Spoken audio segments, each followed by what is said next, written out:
Okay, hi everyone. In this video we've got a really young photographer here by the name of Tom Hardy. He is 15 years old and he's sent his photos in to me to be critiqued. So he's told me that he's been taking photos for over a year now, so he started when he's 14 must have been. And he shoots with the Canon 550D, good camera, I've got that as well, and he says he does a lot of video as well. And the photos that, and he says here, the photos I've submitted to you are photos I've taken just walking about or sat at home. I haven't really found my thing yet, and like to take photos of things I can with regards to arty type photos. Of anything I can with regards to arty type photos. However, I work with professional sports photographers in my spare time, covering mainly equestrian events, that's horses to you and me. So whilst this is where I make my money, I don't believe these are the type of photos you critique. So I've sent you the sort I do in my spare time. No, feel free to send your equestrian shots. If it's what you do, then that's fine. But if this is a portfolio, send the images which you want your photography to develop into. So if you just want to keep on doing equestrian stuff, then that's fine. Send your horse stuff. I would say I don't know that much about horses and what necessarily makes a good horse photo or not, but I can give you my opinion, that's the only thing. Okay, so let's just have a look. The first one is you've caught a picture of a cat, and it's an amazing shot because A, you've got good focus on the cat, nice blur in the background, but you've actually got a picture of a cat with a dead mouse in its mouth. And I thought, is this a photoshopped image here or something? Because like, I've never seen a cat with a mouse in its mouth in a photo, I don't think. And then I read your comment here and you said, but I haven't seen any, not that I can, that I look for them, of cats with mice in the mouth. I was like, oh my god, that's exactly right. So yeah, you say you're very happy with the sharpness. I say you're spot on. And the fact that I got the cat with its catch, that sets this photo apart. I say it absolutely does. So what you've really captured here is a part of the animal behaviour. The exposure-wise you've done on there is absolutely fine, but this is one which if I saw on a website with lots of different photos on it, I would most definitely be looking at this going, oh my god, what does the cat have in its mouth? So here you've really got the whole idea of like food and death and like predator and predate. You know what I mean. So yeah, you've got those actions. So yeah, although the angle isn't the best, I would like to have seen a more kind of straight on angle or some kind of different angle. But it's great how we've got like the nose of the mouse upside down. I think it's a very interesting capture that you've managed to get here. Sorry for the rambling. I do a lot of that. Yeah, I do that as well. But Tom Hardy, good capture. I think that's very, very well done. Yeah, good work. Okay, your next one. Low key foal. Foal is the other word for a horse, I think. Maybe a baby horse. And I wouldn't really call this low key. I would just call this a black background shot here. Low key would be if there wasn't a high contrast really going on here. You've got it all white and all that kind of stuff. So you've gone straight for the eye. The eye's kind of looking to the side, and it kind of looks a bit gooey, and it looks like it's been crying. It's kind of a bit of a sad photo.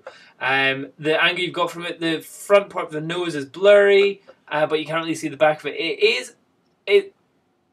To say that this is a horse, it could be a dead horse. It could be a horse against a black wall where it's just the head. That's the only thing here. All I'm seeing here is I'm not seeing the part of which makes this a full animal.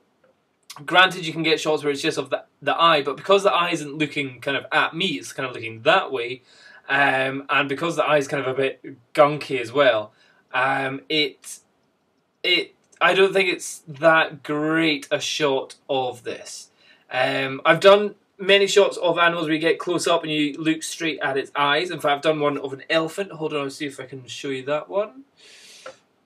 Okay, seems like I don't actually have any pictures. Squirrels, seals, other animals, tigers having a fight. No, oh, animals having sex. That was another shot. Okay, no, it seems like I don't actually have any photos of horses or anything like that. So, what I would say is that it doesn't really show me it's a horse. That's the only thing. Okay, your next one. Sunlight tracks, you've called this. This was a blacked out, messy background. No, that's another one. I took this on the train doors. I was just about to close. It's one of those shots that is very nearly didn't happen, but I'm glad it did. I always think that sometimes the shortest amount of preparation you do so for some of your photos is what makes your best photos. What we've said here, I like it due to the red track lights. Ah, okay. Blending with the deep orange sky and the sky's reflection on the tracks that made this image. So, okay, let's get this nice and big on the screen here. Okay, so you've got the red traffic lights here for the things. You've got the reflection of the railway here, and you've got just this kind of massive chaos of lights and electric and all this kind of stuff here with the sunset. I think this is quite a cool shot in that, well, it's more like two separate shots here. The first shot you've got is this upward part. So you've just got this idea of chaos, like loads of wires going everywhere, and it's just a mess of wires and all this kind of stuff. And yet you've got that contrast against the peaceful, fading sun of a nice, warm evening. So that's one shot. The second shot, I think, is really quite pretty, is this conceptual idea of the sun reflecting off the train tracks. And I think that's really cool here.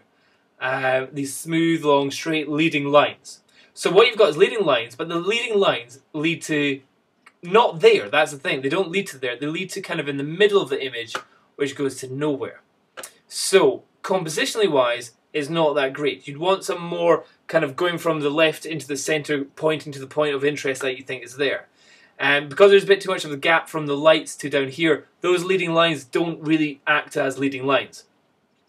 But I totally think that this is a great location for taking shots. Again, I'll see if I've got anything on my Facebook of examples of this. Oh no, actually I do have some shots of horses.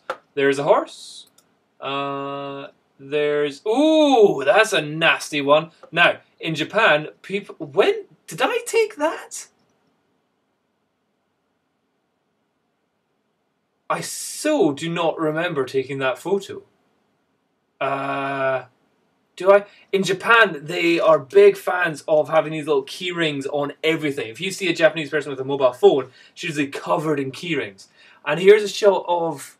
Oh no, I do remember this. The horse was I think the horse was just drinking some water. They'd just been hosing it down after it'd been out in the sun because it was so hot. And you got a shot of one of the key rings on the horse's thing, but it just looks evil. It looks like something out of Aliens. That actually looks horrendous. Ah, there he is. Look at his teeth. Honestly, that is what Aliens was originally the idea of. Yeah, that's him just feeding it water. Oh, horses. Not really my kind of thing. There's another one. Yeah, okay, some nice horse shots there of my own. But anyway, what am I showing you? I'm showing you something else just now. Yeah, if you have a look, that's called Before Basashi. Basashi is like sushi, but of horses. So if you love horses and you never want to eat a horse, never order Basashi.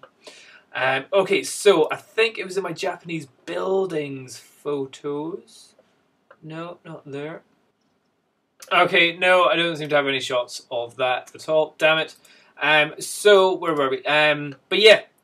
So I think this is kind of like more like two different shots. Maybe if there's slightly more exposure to see more of the rail lines going off somewhere. But definitely go back there and get this shot. This evening lighting is a good time to get these photos. And the reflections that you get of stuff is where I think you should really be working on kind of really working how the reflections are making cool patterns, textures, images leading to things. Okay, next one. Tom Hardy throwing gravel. Okay, this is either yourself on a bike, gravel throw even. Okay, so you really like this photo because of its sharpness. So you've obviously used a very fast shutter speed to be able to get these stones looking as sharp as that. And I like how they've got the proper skid, stones flying everywhere. It's very much like a very slow motion Top Gear idea. Big red wheel, dead center of the frame. Adding interest, and the frozen gravel in action. Okay, you've got the frozen gravel in action. Do you know what would be really good? Is if you got right down on the ground with a macro lens maybe, and you got that. Something like that where it's really flicking up there. At the moment, it looks like you're just kind of at a kneeling position in a place which doesn't look as cool as the image which you are trying to make. So it's just kind of a flat ground, a bit of road over there, nothing too interesting. So the idea you're working on here is great. I think it's going to be cool. But I think if you did it on a place which is actually like a dirt bike place where there's like big jumps in the background or something, that'd be quite cool. There'd be an added interest of the location that you're shooting in. So at the moment, the interest here is how you've frozen rocks in time. Unfortunately, the location isn't that interesting, and the subject also doesn't incorporate itself with the location in any way. So work on that a little bit. I would say just take this kind of shot, get lower down, get closer in, you know, obviously the point where the rocks 3D style are coming straight towards the camera. Obviously you'll want to have a good protective lens on the front, or a protective filter on the front. But yeah, work on that. If you've got mates that are into this kind of stuff, that are happy to skid around or go do wheelies or all that kind of stuff, or can do jumps, use them. Use your friends. Make them do big stuff. But yeah, okay, let's see your next one. Last one. It's a flower. Light touching the flower. Actually, it's an artificial flower, okay? Yes, I can tell that. I did a long exposure and used a white torchlight to create this effect. Okay. Cool, cool. Then after some white balance and colour changing, I ended up with the image you see here. I like the image because it's offset and not dead centre. Good work. Also, the way the colours worked out, completely black background. Yeah, it's interesting, but why a fake flower? I mean, that's what people are going to notice. They're going to go, okay, nice, interesting image, but why have you used a fake flower? They get a lovely real flower. Get a real flower with a bug on it. Even if you have to go, okay, here's one. I'm not saying any of you should do this, but I heard once in a while that if you capture a bumblebee and if you put it into a fridge, like let's say you have it in a glass jar and you put it into a fridge, the bumblebee goes into a state of hibernation. And you can take it out of the fridge and you could place it on any flower anywhere you want. And you could shoot that bumblebee until it thaws out. Once it thaws out, it just kind of goes, oh, that was cold, and flies away. In fact, I'll show you, see if I've got a shot. Again, I'll have a little check here. Okay, damn, I couldn't find it on my Facebook, but I remember I actually put it in my book here. And there's a little guy. I didn't freeze him. I didn't put him there or anything. No, didn't do that. But yeah, if you check my book, the photo's in there. So yeah, use a real flower inside, that's fine. And if you can, get a big bumblebee on it, because they survive if you stick them in the freezer. But I didn't tell you to do that, and if anybody was like, oh, don't kill bumblebees, you don't kill it. It's fine afterwards. You can even tie a little string around it, and then you can take it for walks. And as it flies away, you just like, no, I'm taking my bumblebee for a walk. That's what you need. Anyway, that's another story. So anyway, where were we?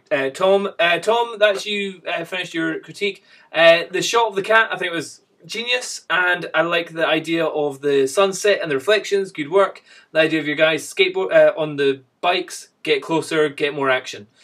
Get a better location. And flowers, use real ones. Your horse kind of just looks like a head. That's one of the things. Okay, good work, Tom. If that is your first year into photography and you're 15, can't wait to see what you're doing when you're 17. Okay, cheers. Bye-bye.